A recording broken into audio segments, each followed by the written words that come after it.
तो guys Goku अब muscle tower में तो पहुंच चुका था। तो वहां पर जनरल वाइट गोकू का वेलकम करता है और उससे पूछता है कि वो मसल टावर में क्या करने आया है। गोकू बताता है कि वो यहाँ पर चीफ को छुड़वाने के लिए आया है। ये सुनकर जनरल वाइट हंसता है और कहता है कि अगर तुमने चीफ को छुड़वाना है इसलिए तो तुम्हें टॉप फ्लोर पर आना पड़ेगा, पर टॉप फ्लोर पे आना कोई आसान बात नहीं है। अब मैं ये देखूंगा कि तुम टॉप फ्लोर पर आ पाओगे। गोकू कहता है कि वो तो मैं तुम्हें जल्द ही दिखा दूंगा। उसके बाद गोकू जब फर्स्ट फ्लोर पे जाता है तो वहाँ के गुंडे गोकू पर हंसते हैं और कहती हैं कि मुझे ये बताओ तुम मसल टावर में एंटर कैसे कर गए। और वो जनरल वाइट से पूछते हैं कि क्या हम इसे लेसन सिखा सकते हैं। तो जनरल वाइट कहता है कि हाँ तुम सिखा सकते हो, बच्चों को एजुकेशन की बहुत ज़रूरत होती है। जनरल वाइट के पास निंजा मुरासाकी भी आ जाता है। वो भी गोकू की फाइट देख रहा होता है। गोकू उन गुंडों को आसानी से हरा देता है। मुरासाकी और जनरल वाइट समझ जाते हैं कि गोकू कोई आम बच्चा नहीं है, पर उनको इस बात पर पूरा कॉन्फिडेंस होता है कि वो थर्ड फ्लोर तो पार कर ही नहीं पाएगा। गोकू उसके बाद थर्ड फ्लोर पे चला जाता है जहाँ पर उसे मेजर मेटालिक मिलता है। मेजर मेटालिक को लगता है कि वो गोकू को मार देगा क्योंकि वो काफ़ी बड़ा होता है, लेकिन जब मेटालिक उसे पंच मारता है लेकिन गोकू उसका अटैक डॉज कर लेता है, जिसके कारण सीलिंग पर क्रैक आ जाता है। उसके बाद गोकू मेटालिक के शोल्डर पर चला जाता है और एक पंच से उसे नॉक कर देता है। गोकू को लगता है कि उसने मेटालिक को हरा दिया है और वो कहता है कि ये तो काफ़ी इजी था, बस उसे अब चीफ को ढूंढना है। पर गोकू ये नोटिस नहीं करता है कि मेटालिक लड़ना चाहता है और उसके पीछे ही है। वो गोकू को पकड़ लेता है और उसे क्रश करना शुरू कर देता है। उसके बाद गोकू मेटालिक की ग्रिप से बाहर आ जाता है और उसके जोरदार एक किक मारता है जिससे मेटालिक नीचे गिर जाता है। तो गाइस एक फैक्ट मैं आपको बता ही देता हूँ, जो मेटालिक है उसे बॉडी बिल्डर आर्नोल्ड से इंस्पायर होके बनाया गया था। तो उसके बाद मेटालिक खड़ा होता है और गोकू के ऊपर मिसाइल फायर करता है। गोकू उस अटैक को भी डॉज कर लेता है और कामयाब से मेटालिक का सर उड़ा देता है। गोकू को लगता है कि उसने मेटालिक को हरा दिया है, लेकिन ऐसा कुछ नहीं होता है। असल में मेटालिक एक रोबोट होता है, इसलिए उसका सर उड़ जाने पर उसे कोई फर्क नहीं पड़ता है। उसके बाद मेटालिक अपने हाथ से एक मिसाइल छोड़ता है जो गोकू को लग जाती है। अब ऐसा लगता है कि जैसे मेटालिक गोकू के ऊपर भारी पड़ रहा है, लेकिन गोकू भी आसानी से हार नहीं मानता है। गोकू अपने पावर बॉल से उसकी बॉडी में बहुत सारे छेद कर देता है और धीरे धीरे मेटालिक गोकू के पास आ रहा होता है, लेकिन मेटालिक एकदम से रुक जाता है। और यहाँ पर हमें पता चलता है कि मेटालिक की बैटरी खत्म हो चुकी है और मुरासाकी ने बहुत टाइम से मेटालिक की बैटरी चेंज नहीं करी है, क्योंकि आज तक मेटालिक के सामने कोई इतने टाइम तक टिक ही नहीं पाया था। अब जनरल वाइट मुरासाकी को फोर्थ फ्लोर पर जाने के लिए कहता है और गोकू भी वहां जा रहा होता है। उसके बाद हमें थोड़ा सा मुरासाकी के बारे में बताया जाता है। मुरासाकी को मैसेंजर ऑफ डेथ कहा जाता है। आज तक किसी ने भी उसकी परछाई तक नहीं देखी है, ना उसे कोई सुन सकता है और ना ही उसे कोई देख सकता है, लेकिन वो वहां पर ही होता है। मुरासाकी को आज तक जिसने भी चैलेंज किया है वो कभी जिंदा ही नहीं बच पाया है। जब गोकू फोर्थ फ्लोर पर जाता है तो उसको कोई दिखाई तो देता नहीं है, लेकिन उसको आवाज आती रहती है जो कि मुरासाकी बोल रहा होता है। मुरासाकी कुछ ऐसा बोलता है, तुम्हारी स्ट्रीक इधर ही खत्म होती है और तुम मुझे देख भी नहीं पाओगे और मैं उससे पहले तुम्हें मार दूंगा, मैं ये कर दूंगा, मैं वो कर दूंगा। उसके बाद वो हंसता है ऐसे करके कुछ वो डिंगे मारता रहता है और गोकू सुनता रहता है। उसके बाद वो गोकू के ऊपर श्रिंगन फेंकता है। गोकू उस अटैक को डॉज कर लेता है। मुरासाकी कहता है कि ये कैसे हो सकता है, तुमने इसे डॉज कैसे किया। गोकू कहता है कि तो सबसे पहले तुम मेरे सामने आओ। मुरासाकी कहता है कि क्या तुम मुझे ढूंढ नहीं सकते हो। उसके बाद मुरासाकी गोकू के चारों तरफ भागना शुरू कर देता है। वो अपनी स्पीड का दिखावा करता है, लेकिन गोकू उसे ट्रैक करता रहता है। जब वो पेड़ के ऊपर जाता है गोकू उसे एक पत्थर मारने में कामयाब हो जाता है, लेकिन गोकू को कुछ कागज जैसी चीज नीचे गिरती हुई दिखाई देती है। असल में वो कुछ लड़कियों की फोटो होती है, इसलिए मुरासाकी को वो फोटो वापस लेने के लिए गोकू के पास आना पड़ता है। एक तरीके से गोकू उसे ढूंढ लेता है। अब मुरासाकी कहता है कि अब इसे मेरा सीक्रेट पता चल चुका है, अब मैं इसे बिल्कुल जिंदा नहीं छोड़ सकता।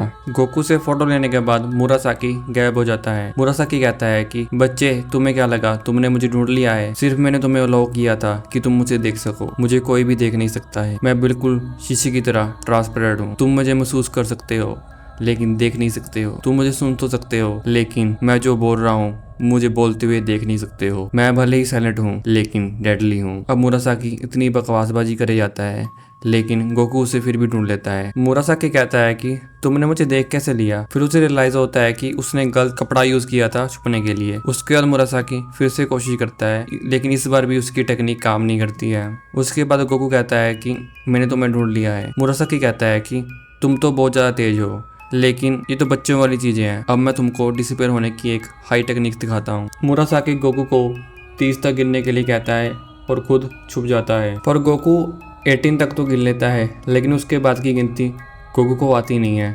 इसलिए वो मुरासाकी से पूछता है, लेकिन मुरासाकी कहता है कि ये तुम क्या कर रहे हो, तुम मुझे देख रहे हो। मैंने बोला था ना 30 गिनने तक तुम पीछे नहीं देख सकते। अब देखो तुमने मेरी टेक्निक खराब कर दी है। वो कहता है कि मैं एक फेक पत्थर बनने वाला था, लेकिन तुमने मुझे देख लिया है। अब मुझे दोबारा से करना पड़ेगा। और तुम अपने आप को वॉरियर कैसे कह सकते हो अगर तुम्हें 30 तक गिनती नहीं आती है।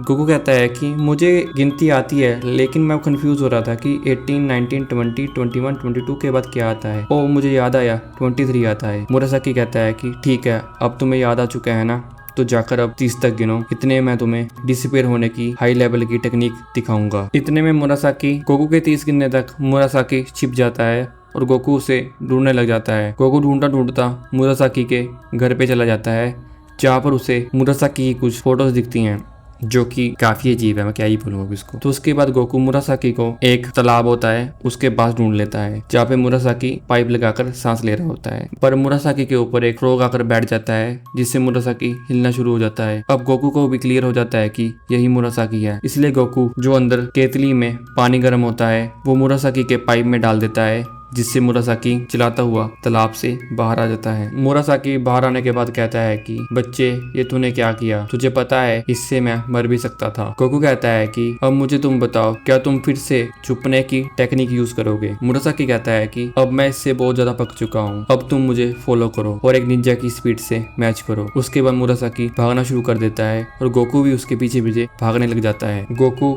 मुरासाकी की स्पीड को अच्छे से मैच कर लेता है। ये देखकर मुरासाकी गोकू के सामने कुछ कांटे गिर देता है, जो कि गोकू के पैर को लग जाते हैं। मुरासाकी कहता है कि इसलिए कहा जाता है निंजा का कभी भी पीछा मत करो। गोकू उसके बाद अपने कांटे निकालता है और उसके घर से ही कुछ चप्पलें उठा लेता है। वो मुरासाकी के पीछे भागने लग जाता है। मुरासाकी गोकू के सामने उसकी स्पीड का मुकाबला नहीं कर पाता है और वो स्ट्रगल करने लग जाता है। अब गोकू मुरासाकी से आगे निकल जाता है और वो थक भी जाता है। जनरल वाइट भी सब कुछ देख रहा होता है। वो कहता है कि मुझे ये मानना ही पड़ेगा कि ये लड़के के पास स्किल्स तो हैं, लेकिन ये लड़का थोड़ा सा बेवकूफ है। और वो मुरासाकी को गोकू को जल्दी मारने के लिए कहता है। मुरासाकी कहता है कि बच्चे अब मजाक खत्म हुआ, अब तुम मरने के लिए तैयार हो जा। गोकू कहता है कि वो तो पता चल जाएगा कि कौन मरेगा। इतने में मुरासाकी गोकू के ऊपर अपनी तलवार से अटैक करने लग जाता है। मुरासाकी हवा में होता है और गोकू अपने पावर पोल को खड़ा कर देता है और मुरासाकी उसके ऊपर गिर जाता है। अब मुरासाकी दर्द से चलाता है और दोस्तों ये सीन देखने में काफी ज्यादा फनी लगता है। और गोकू कहता है कि अब तुम्हारे पास भी टेल है। अब मुरासाकी दर्द से आगे पीछे भागता रहता है और गोकू हंसता रहता है उसे देखकर। लेकिन ये सीन यहाँ तक ही खत्म नहीं होता है। मुरासाकी के पीछे जो पावरफुल होता है वो एक पेड़ से टकरा जाता है, जिससे मुरासाकी की चीखें निकल जाती हैं। गोकू मुरासाकी से अपना पावर बॉल वापस ले लेता है। जनरल वाइट भी सब कुछ देख रहा होता है। मुरासाकी कहता है कि बच्चे तूने मुझे बहुत ज्यादा बेइज्जत करा है, अब तो मैं तुम्हें जिंदा छोड़ ही नहीं सकता। उसके बाद मुरासाकी गोकू के ऊपर तलवार से अटैक करने लग जाता है। गोकू भी अपने पावर बॉल से अटैक को डिफेंस करता है और उसके बाद गोकू उसकी तलवार तोड़ देता है। मुरासाकी की तलवार टूटने के बाद वो कहता है कि क्या हम बेयर हैंड्स नहीं लड़ सकते हैं। गोकू कहता है कि मुझे कोई प्रॉब्लम नहीं है, लेकिन मुरासाकी के हाथ के पीछे एक ब्लेड होता है जो गोकू को मार देता है, लेकिन गोकू उस अटैक को डॉज कर लेता है। गोकू कहता है कि तुमने तो बोला था कि हम बेयर हैंड्स लड़ेंगे। मुरासाकी कहता है कि बच्चे क्या तुम बेवकूफ हो, तुम्हें क्या लगता है मरने और जीने की लड़ाई में मैं ईमानदारी से लड़ूंगा। गोकू मुरासाकी से बात कर ही रहा होता है कि वो ब्लेड एक बूमरैंग की तरह होता है। वो वापस आ जाता है और गोकू के पीछे लग जाता है। अब गोकू नीचे गिर जाता है। ऐसा लगता है कि गोकू मर चुका है और मुरासाकी जीत चुका है, लेकिन ये सबकी गलतफहमी होती है। गोकू कुछ देर बाद उड़ जाता है, लेकिन उसे काफी दर्द हो रहा होता है। वो कहता है कि अब तो मैं पागल हो गया हूँ। मुरासाकी कहता है कि ये कैसे हो सकता है, ये बूमरैंग शरिंगन तो पत्थर को भी तोड़ देता है, पक्का तुम्हारा सर डैमेज से मरा होगा। इतना कहने के बाद मुरासाकी डर कर गोकू से भागने लग जाता है। अब गोकू भी उसके पीछे ही होता है। मुरासाकी बचने के लिए गोकू की तरफ कुछ शरिकन्स फेंक देता है। गोकू उससे ही बच जाता है और उसके शरिकन्स उठा लेता है। अब गोकू मुरासाकी के घर पर चला जाता है जहाँ पर मुरासाकी उसका वेट कर रहा होता है। गोकू शरिकन्स को मुरासाकी के ऊपर फेंकना शुरू कर देता है। मुरासाकी भी सभी शरिकन्स को आसानी से मैट की मदद से ब्लॉक कर लेता है, पर जब उसके पास मैट खत्म हो जाते हैं तो एक शरिकन मुरासाकी को लग जाती है। अगले सीन में हमें विलेज का चीफ दिखाया जाता है जो कि एक प्रिजन में बंद होता है। उसे कुछ शोर की आवाज आ रही होती है, इसलिए वो एक बंदे से पूछता है जो कि उसको खाना देने के लिए आया होता है कि नीचे क्या हो रहा है। वो बंदा कहता है कि एक बच्चा आया है और कह रहा है कि वो तुम्हें बचाएगा, पर तुम ज्यादा खुश मत हो, ऐसा बिल्कुल भी नहीं होगा, वो बच्चा थोड़ी देर तक मर जाएगा। वो चीफ उस बंदे का गला पकड़ लेता है और कहता है कि ये तुम क्या कह रहे हो, एक बच्चा मुझे कैसे बचाने के लिए आ सकता है। ये सुनने के बाद वो बंदा कहता है कि ये मुझसे क्यों पूछ रहे हो, वैसे भी थोड़ी देर तक मास्टर मुरासाकी उस बच्चे का भर्ता बना देगा। वैसे तो चीफ ने कहा होता है कि जब तक वो आजाद नहीं हो जाता वो यहाँ का कुछ भी नहीं खाएगा, लेकिन जब वो बंदा खाना वहां पर छोड़ जाता है तो चीफ उस खाने को खा लेता है। अगले सीन में हमें फिर से मुरासाकी दिखाया जाता है जो कि गोकू से बचकर भाग रहा होता है। उसके बाद फिर वो गोकू के ऊपर एक स्मोक फेंकता है और एक पानी के तालाब से एक शू की मदद से वहां से निकल जाता है। मुरासाकी कहता है कि बच्चे दम है तो मेरे पीछे आओ। गोकू कहता है कि इसमें क्या बड़ी बात है, मैं तैर के तुम्हारे पीछे आ जाऊंगा। तो मुरासाकी कहता है कि अगर तुम्हें पता ना हो इसके अंदर पिराना है जो कि काओ और पंछी को आसानी से खा जाती है, यहाँ तक कि अगर कोई इंसान इसके अंदर गिर जाए ये उसे भी खा लेगी। गोकू कहता है कि मुझे तुम्हारे ऊपर बिल्कुल भी विश्वास नहीं है, ये कैसे हो सकता है कि ये छोटी मच्छी एक इंसान को खा सकती है। मुरासाकी कहता है कि ठीक है, अगर तुम्हें मेरे पर विश्वास नहीं है तो मैं तुम्हें खुद दिखाता हूँ। उसके बाद मुरासाकी एक बड़ी मछली तालाब में फेंक देता है और वो मछलियाँ कुछ ही टाइम में उस बड़ी मछली को खत्म कर देती हैं। मुरासाकी कहता है कि अब देखते हैं कि तुम मेरे पीछे कैसे आओगे। गोकू कहता है कि मुझे तैरने की कोई जरूरत नहीं है, जब मैं कूद सकता हूँ। उसके बाद गोकू कूद कर मुरासाकी के पास आ जाता है। गोकू कहता है कि अब तो मैंने तुम्हें पकड़ लिया है, अब ये तुम्हारे ऊपर है, तुम लड़ना चाहते हो या हार मानोगे। मुरासाकी कहता है कि मैं तुम्हारे जैसे बेवकूफ बच्चे से तो बिल्कुल भी हार नहीं मान सकता। तो गोकू कहता है कि इसका मतलब तुम लड़ना चाहते हो तो आ जाओ। मुरासाकी कहता है कि छोटे बच्चे, अब तो तुमने मुझे बहुत ज्यादा गुस्सा दिला दिया है, मैं पागल हो रहा हूँ। गोकू कहता है कि ये तो तुमने पहले भी कहा था। मुरासाकी कहता है कि इस बार मुझे उससे भी ज्यादा गुस्सा आ रहा है और मैं और ज्यादा पागल हो रहा हूँ। मुरासाकी कहता है कि अब मैं तुम्हें एक असली निंजा की टेक्निक दिखाने जा रहा हूँ जो कि बहुत ज्यादा खतरनाक है। उसके बाद मुरासाकी के पास 4 और निंजा आ जाते हैं। मुरासाकी कहता है कि अब हम में से असली मुरासाकी को ढूंढ कर बताओ। गोकू कहता है कि तुम सभी तो एक जैसे लग रहे हो। सभी मुरासाकी अपने डिफरेंट वेपन से गोकू के ऊपर अटैक करने लग जाते हैं। गोकू कहता है कि अब मुझे समझ नहीं आ रहा है कि इनमें से कौन रियल है, ये बहुत ज्यादा सीरियस बात है। अगले सीन में हमें सुनो दिखाई देती है जिसने गोकू को बचाया होता है।